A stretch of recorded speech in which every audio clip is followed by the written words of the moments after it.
Olá, meu irmão, a paz do Senhor Jesus. Olá, minha irmã, que Deus em Cristo vos abençoe. Eu sou o evangelista Márcio Gomes e quero trazer uma palavra da parte de Deus para os nossos corações neste momento. Está registrado aqui na Bíblia Sagrada, em Colossenses, capítulo de número 2, versículo de número 14. Diz assim a poderosa palavra de Deus: havendo riscado a cédula que era contra nós nas suas ordenanças, a qual de alguma maneira nos era contrária, e atirou-a do meio de nós, cravando-a na cruz, e despojando os principados e potestades, os expôs publicamente, e deles triunfou em si mesmo. O apóstolo Paulo está nos trazendo aqui esta informação gloriosa que retrata da vitória da igreja. Quando Cristo morreu no Calvário, ele cravou na cruz a cédula que era contrária a nós. Todo ser humano tinha uma dívida que era impagável. Ninguém, de alguma forma, jamais poderia pagar essa dívida. Por quê? O casal se contaminou no Jardim do Éden. Todos sabem que Adão é o pai biológico de toda a raça humana.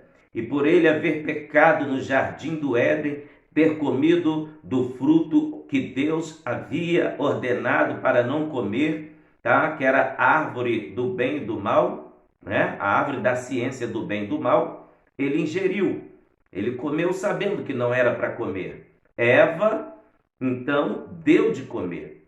Quem se contaminou primeiro foi Eva e deu ao seu marido de comer. Mas ele sabia da ordem de Deus, que não era para comer. Mas mesmo assim, ele optou por comer. E então, a partir de Adão, toda a raça humana ficou contaminada por causa da desobediência. Até mesmo Romanos, capítulo de número 5, versículo 12, a Bíblia vai nos falar, confirmando o que eu acabo de lhes informar. Romanos, capítulo 5, versículo de número 12, diz assim: porque como por um homem entrou o pecado no mundo, e pelo pecado a morte, assim também a morte passou a todos os homens, por isso que todos pecaram. Aí você lê o verso 15 também de Romanos 5, a Bíblia vai dizer assim: mas não é assim o dom gratuito com a ofensa, porque se pela ofensa de um morreram muitos, muito mais a graça de Deus e o dom pela graça, que é de um só homem, Jesus Cristo, abundou sobre nós. E agora, a Bíblia diz que a cédula que era contra nós, ele cravou-a na cruz, porque todos viviam debaixo da lei. Eram as ordenanças para que alguém conseguisse ser salvo. Alguém pudesse ser salvo, tinha que cumprir toda a lei. Mas sabe o que acontecia? Nenhum ser humano conseguiu cumprir a lei. Nenhum. Então, aquela dívida ficou muito alta, ficou impagável, ao ponto de Deus mesmo intervir. O Senhor Deus interviu. E quando ele envia seu filho para morrer por nós na cruz do Calvário, o Senhor Jesus pagou a nossa dívida. Não devemos mais nada, porque Cristo pagou no Calvário. Isso mesmo. Até porque Paulo diz que a cédula que era contra nós, ele cravou na cruz. Ou seja, toda a lista dos nossos pecados agora foram rasgados, destruídos. A acusação, a lista de todos os pecados da humanidade, todo aquele que crê em Jesus Cristo tem os seus pecados perdoados através do sangue que foi derramado no Calvário. A partir de então, a lei, o período da lei encerra, e agora, com a cédula que foi cravada na cruz, se inicia o período da graça. A salvação passa a ser pela graça de Deus, não por obras das mãos dos homens, mas agora passou a ser liberada pela graça infinita de Deus. Glória a Deus. Ele tirou-a do meio de nós, cravando-a na cruz. E olha o que ele fez com um inimigo nosso. E despojando os principados e potestades, os expôs publicamente e deles triunfou em si mesmo. O apóstolo Paulo aqui nos dá até mesmo um exemplo de vitória militar do mundo antigo, principalmente na Grécia acontecia muito isso, quando os exércitos eram capturados e os soldados que eram vencidos, que agora estavam rendidos diante do general vencedor, todo o exército que perdia a batalha tinha que desfilar nu pela cidade, enquanto o general vencedor caminhava pelo seu cavalo e pela cidade. Os exércitos que foram derrotados tinham que andar nu, descalço, desarmado, perdiam seus armamentos e andavam publicamente nus, envergonhados, como sinal de vergonha, humilhação, e que agora passariam a ser subalternos àquele general, ou seja, total vergonha, total desarmamento, total desarticulação. Foi o que o Senhor Jesus fez com a sua morte no Calvário. Ele despojou as potestades, despojou os principados. Ei, tem muita gente aí que fica até mesmo cultuando o poder de Satanás, dizendo que ele tem muito poder, tem muita força. Eu tenho uma boa notícia para lhe dar. Perca o medo dele, se cubra pelo sangue de Jesus Cristo. Creia no poder de Deus. Você que tem Cristo como Salvador, a boa notícia é esta: Satanás é perdedor. Antes da morte de Cristo no Calvário, ele já sabia da sentença que aguarda ele, que é o lago de fogo. Aleluia! Quando Jesus foi à cidade de Gadara, o que os demônios gritaram no corpo do gadareno? Viestes nos atormentar antes do tempo? Ou seja, Satanás já sabe que a derrota dele é certa. E Cristo, mais uma vez, comprova isto, morrendo na cruz do Calvário para salvar as nossas vidas. E quando Cristo morreu na cruz do Calvário, a Bíblia diz que ele despojou os principados e potestades. Ei, glorificado seja Deus! O Senhor desarticulou o inferno. O Senhor desarticulou todos os demônios. Olha o que a Bíblia diz, aleluia, em Mateus capítulo 28, verso 18. E chegando-se Jesus, disse aos seus discípulos: é-me dado todo o poder nos céus e na terra. Glorificado seja o nome do Senhor. Glorifique a Deus, porque os nossos inimigos foram despojados. Olha o que Paulo vai escrever também, que o inferno e os demônios, a morte, já estão derrotados por causa da morte de Cristo no Calvário. Olha o que Paulo declara nesse cântico, em 1 Coríntios capítulo 15, versículo 55 até o verso 57. Ele diz assim: onde está, ó morte, o teu aguilhão? Onde está, ó inferno, a tua vitória? Ora, o aguilhão da morte é o pecado, e a força do pecado é a lei. Mas graças a Deus que nos dá vitória por nosso Senhor Jesus Cristo. Glória a Deus. Glória a Deus. Você pode dar glória a Deus?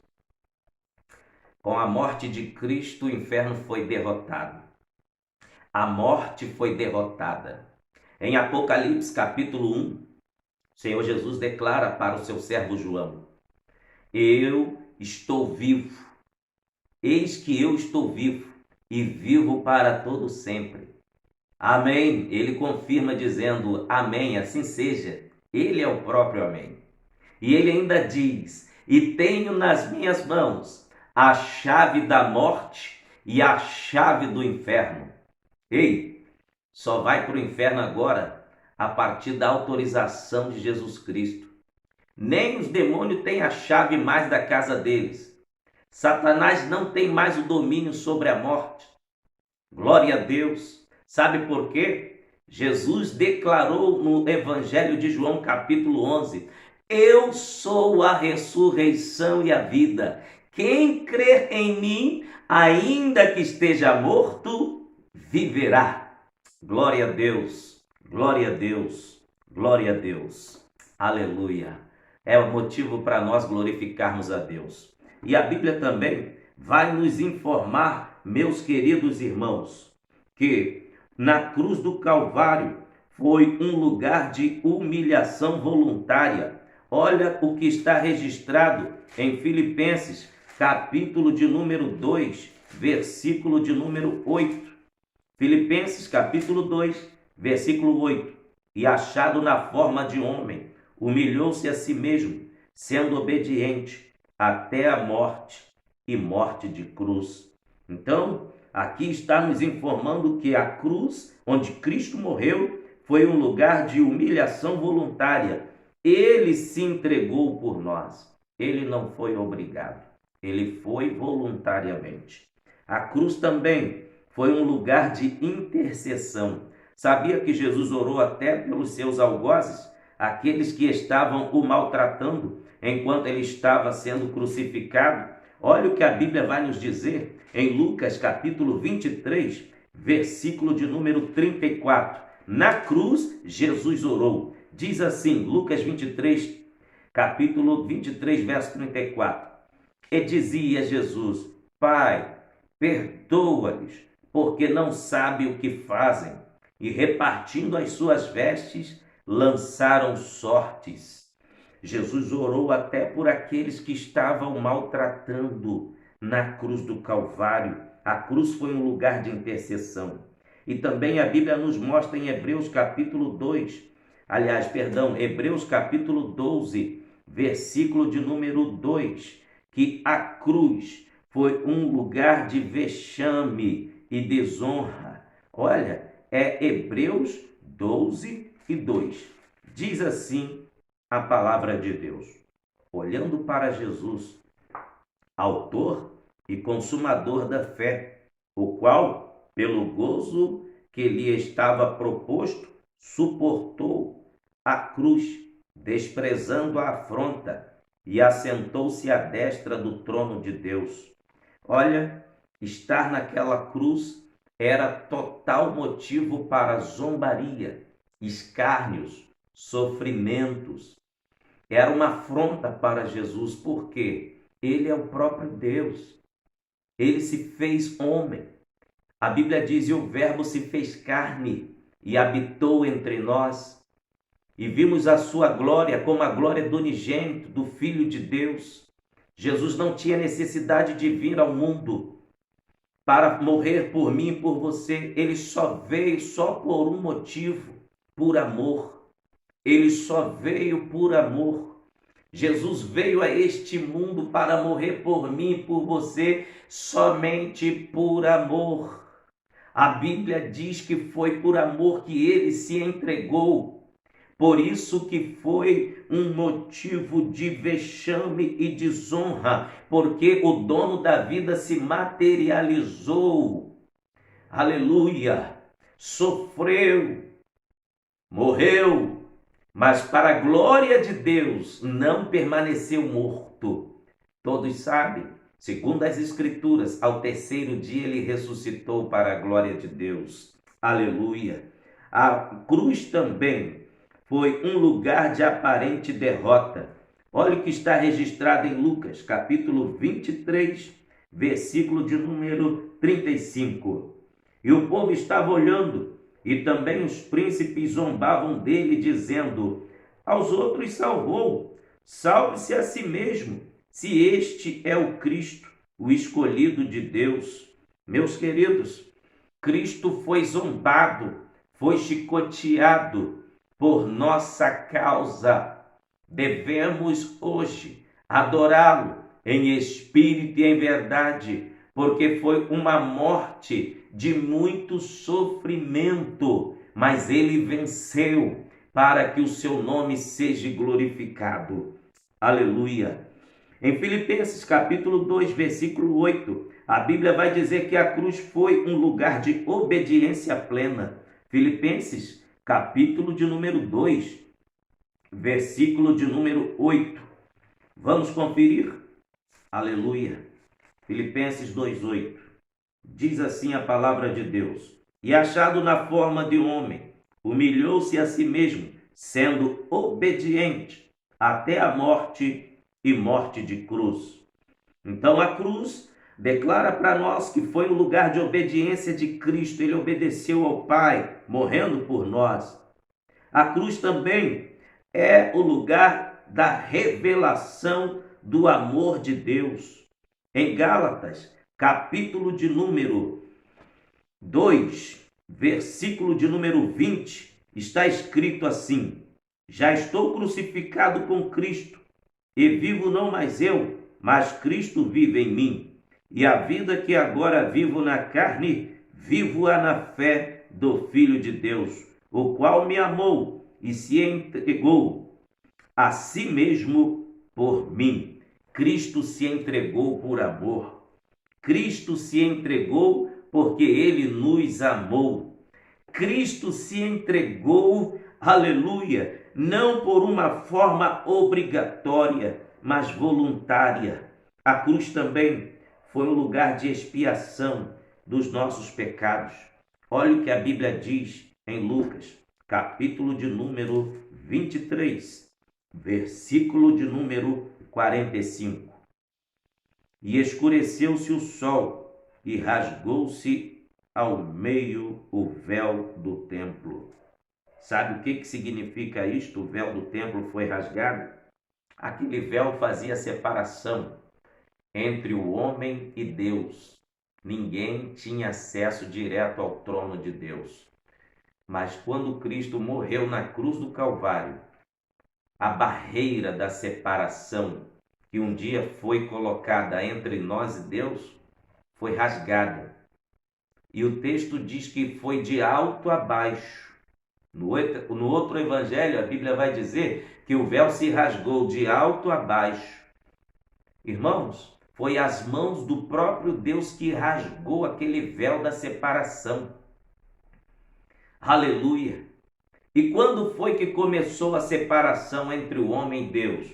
Quando o casal pecou lá no Jardim do Éden. Se você ler Gênesis capítulo 3, você vê que no capítulo 2 de Gênesis, você vê o homem em plena comunhão com Deus. Na viração do dia, Deus falava com eles, sentava-se lado a lado o homem com Deus, e ambos conversavam. Mas com o pecado, no capítulo 3, a Bíblia vai dizer que a partir do versículo 7 em diante, você vai encontrar o homem dando um jeito de fugir de Deus. Cozeu folha de figueiras, fizeram avental para si, porque descobriram que estavam nus, e também começaram a se esconder por trás das árvores, e se escondendo de Deus, porque sabia que Deus ia chegar na tarde daquele dia para conversar com eles. Mas o que eles fizeram? Ficaram por trás das árvores. Aí o Senhor bradou no jardim dizendo: Por que vocês estão se escondendo de mim? Quem foi que falou para vocês que estavam nus? Aí começou, então, a consequência do pecado ser instalada no mundo. Confira Gênesis capítulo 3 e você vai entender o que eu estou pregando aqui neste momento. Então, a separação que existia acabou. O Senhor, então, rasga o véu com a morte de Cristo. Aleluia! E no nono lugar, a cruz também foi um lugar onde Deus manifestou sua graça a todas as pessoas. A inscrição na cruz em 3 idiomas anunciava a salvação de todos os povos. Olha o que está em Lucas, capítulo 23, versículo de número 38. Diz assim: E também por cima dele estava um título escrito em letras gregas, romanas e hebraica: Este é o Rei dos Judeus. Em um tom meio algoz, para zombar de Jesus, escreveram em 3 idiomas: Este é o Rei dos Judeus. Mas não sabiam eles que estavam declarando de fato que o Rei dos Reis e Senhor dos Senhores estava ali sendo crucificado pelo meu e pelo seu pecado. Aleluia! Glória a Deus! E estudando um pouco a palavra de Deus, eu também aprendo na matéria de tipologia bíblica sobre o significado dos 4 ângulos da cruz. Os 4 ângulos da cruz nos deixam uma mensagem poderosa para que venhamos aprender. A primeira parte angular aponta para cima, que é a parte superior. A parte superior da cruz, onde ficava o pescoço do crucificado, a cabeça do crucificado, aponta para o céu. E aonde temos o indicativo de que a esta mensagem, que quando a ponta da cruz aponta para o céu, é uma mensagem de Deus para nós, que a salvação veio de cima, ela foi providenciada no coração de Deus. Em Gênesis capítulo 3, versículo 15, a Bíblia diz que Deus pregou que ia liberar salvação para a humanidade. Confira Gênesis 3,15. O Senhor Jesus diz: e porém inimizade entre ti e a serpente. Esta lhe ferirá a tua cabeça, essa esmagará a tua cabeça, e tu lhe ferirás o calcanhar. O Senhor Jesus ali estava proclamando salvação para a humanidade. O mínimo que Satanás ia fazer era se rastejar para tentar morder o calcanhar de Jesus Cristo. Mas a Bíblia declara que Deus falou: tu ferirás o calcanhar dele, mas ele esmagará a tua cabeça. Ou seja, ele vai te destronar. Parece, Satanás, que você ganhou, mas você já perdeu. Cristo, aleluia, venceu realmente Satanás na cruz do Calvário. Você pode glorificar a Deus? Você pode adorar a Deus? Aleluia, glória a Deus. Então fica aí a primeira mensagem dos ângulos da cruz. O primeiro ângulo é o que aponta para cima. Aponta nos informando que a salvação nasceu do coração de Deus. E a segunda mensagem que a cruz nos dá é que o ângulo da cruz dos braços abertos. Cristo morreu com os braços abertos. Os braços de Jesus estavam abertos. Então, os braços abertos tipifica a emergência, porque quando você quer parar alguém que está correndo muito, você abre os braços para a pessoa parar, para você dialogar com ela. E quando Cristo morreu na cruz e os seus braços estavam abertos, na tipologia bíblica é um símbolo de emergência. Sabe por quê? Na cruz do Calvário, Cristo paralisou o poder de Satanás. Olha o que está registrado em Coríntios, capítulo 15. 1 Coríntios, capítulo 15, versículo de número 55 ao 57. Onde está, ó morte, o teu aguilhão? Onde está, ó inferno, a tua vitória? Ora, o aguilhão da morte é o pecado, e a força do pecado é a lei. Mas graças a Deus que nos dá vitória por nosso Senhor Jesus Cristo. Satanás tinha o poder da morte, mas Cristo, estendendo os braços na cruz, parou o poder da morte.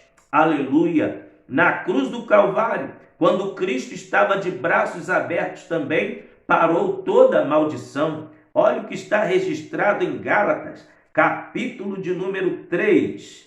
Aleluia! Gálatas, capítulo de número 3, versículo de número 13. Diz assim a palavra de Deus: Cristo nos resgatou da maldição da lei, fazendo-se maldição por nós, porque escrito está: maldito todo aquele que for pendurado no madeiro. Então, por Cristo ter morrido no madeiro, ele se fez maldito por mim e por você. Então, toda maldição parou, foi paralisada. Se você ainda tem dúvida de que a maldição que acompanhava a sua vida acabou, leia Gálatas, capítulo de número 3, verso 18. Essa história de dizer que você tem que orar para quebrar a maldição na tua vida. Se você já aceitou a Cristo como Salvador, a Bíblia diz: nenhuma condenação há para quem está em Cristo Jesus. Você já não está mais debaixo de maldição, você está coberto pelo sangue de Jesus e debaixo da bênção. Aleluia, glória a Deus. Parou toda maldição. Isaías 53 também vai nos informar que quando Cristo abriu os braços na cruz do Calvário, ele venceu toda a enfermidade. Olha o que Isaías vai nos dizer no capítulo de número 53, versículo de número 4. Glória a Deus. Glória a Deus. Isaías 53, verso 4 diz assim: verdadeiramente ele tomou sobre si as nossas enfermidades, as nossas dores levou sobre si, e nós o reputamos por aflito, ferido de Deus e oprimido. Mas ele foi ferido pelas nossas transgressões e moído pelas nossas enfermidades. O castigo que nos traz a paz estava sobre ele, e pelas suas pisaduras fomos sarados. Quando Cristo abre os braços na cruz também, parou todo o sofrimento, porque Cristo levou na cruz todo o sofrimento. Aleluia! Se não, vamos conferir o que está registrado no Evangelho de João, capítulo de número 19, verso 1 ao verso 3. Diz assim: Pilatos, pois, tomou então a Jesus e o açoitou, e os soldados, tecendo uma coroa de espinhos, lhe a puseram sobre a cabeça e lhe vestiram uma veste de púrpura. Ei, eu quero lhe dizer que aqueles espinhos na coroa que fizeram para colocar sobre a cabeça de Jesus, ali representava todo o sofrimento que ele estava vivenciando. Se você ler Gênesis capítulo 1 até chegar ao final do capítulo 2, você vai ver que o mundo inteiro foi criado, o casal vivia em plena harmonia e felicidade, nenhuma planta, nenhuma relva, nenhuma flor existia espinho. Não existia espinho nas árvores, não existia espinho no pé das plantas. Não existia. Mas o espinho passou a existir depois do capítulo 3, o versículo 18, depois do pecado. Espinho aqui na tipologia bíblica é o símbolo de sofrimento. Você já experimentou, já teve a triste experiência de se espetar num espinho? Tem espinho que é danoso à saúde.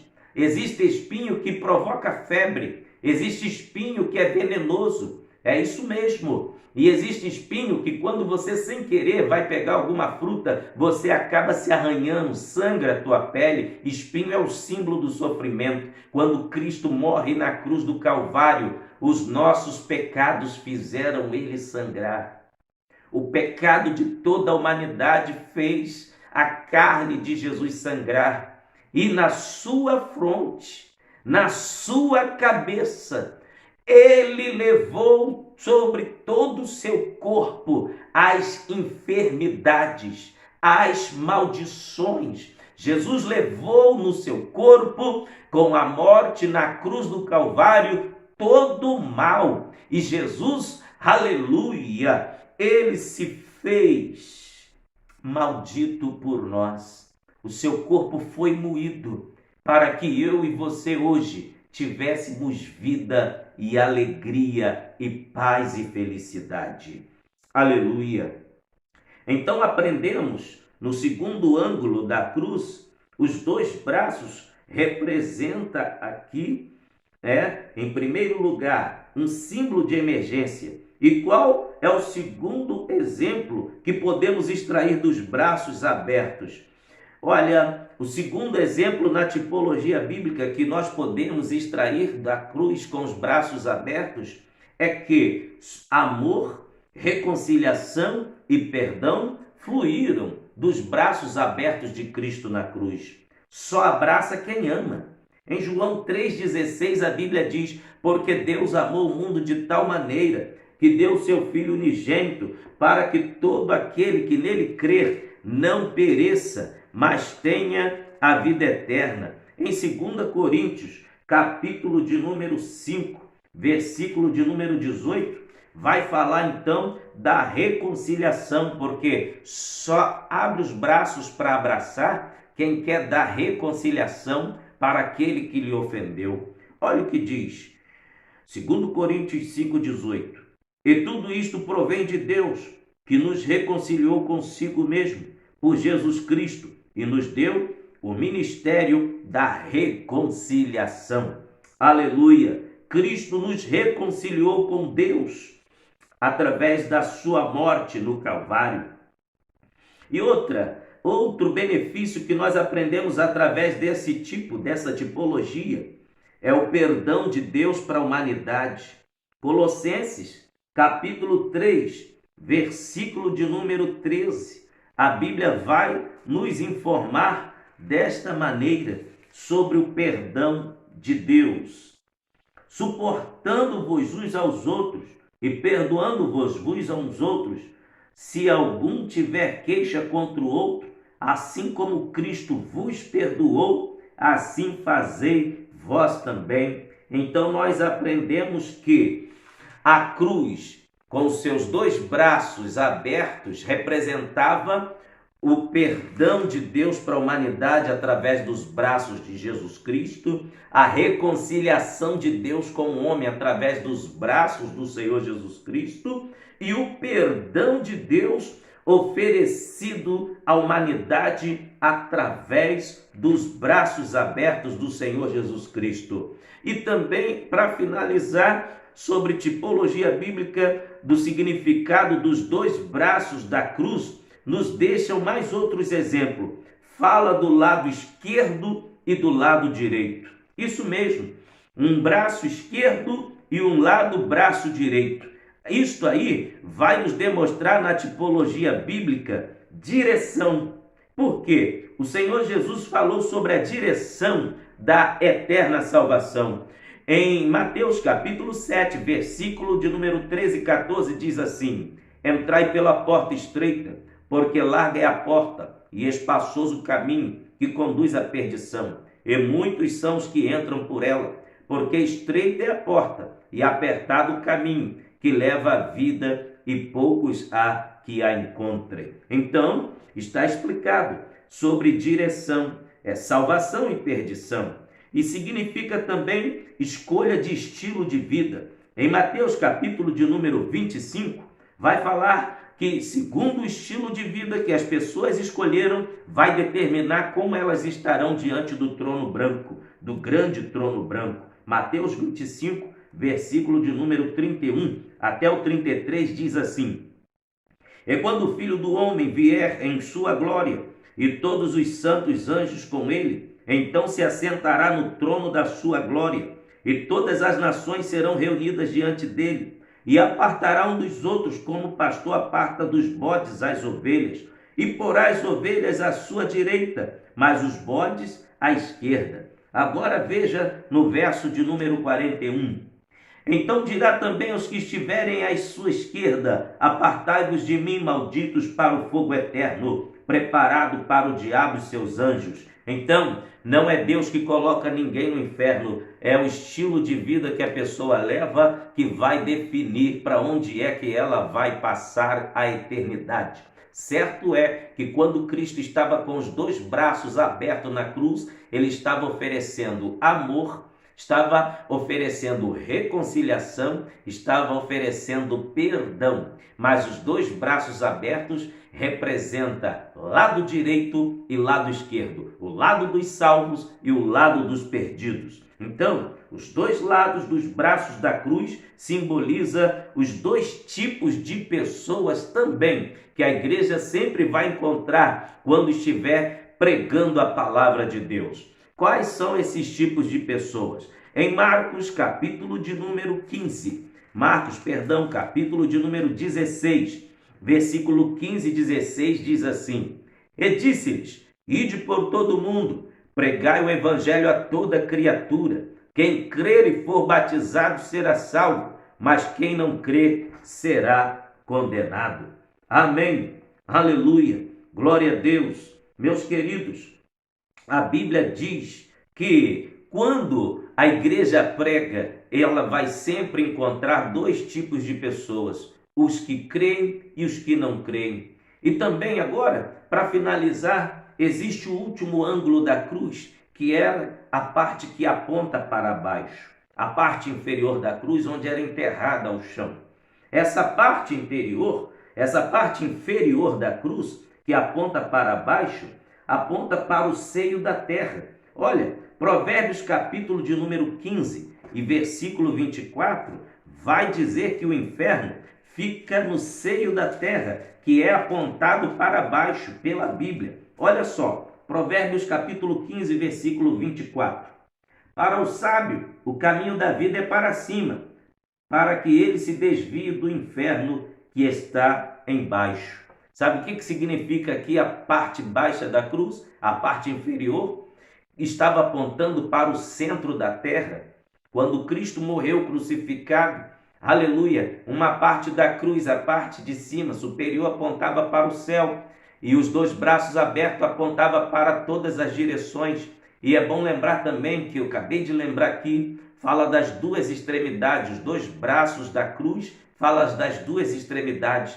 Em Mateus capítulo de número 8, versículo 11, o Senhor Jesus fala da extremidade do Oriente e do Ocidente, onde ele diz, aleluia, muitos virão do Oriente e do Ocidente e assentar-se-ão à mesa com Abraão, Isaque e Jacó. Isso fala do número de salvos que vai alcançar os quatro cantos da terra.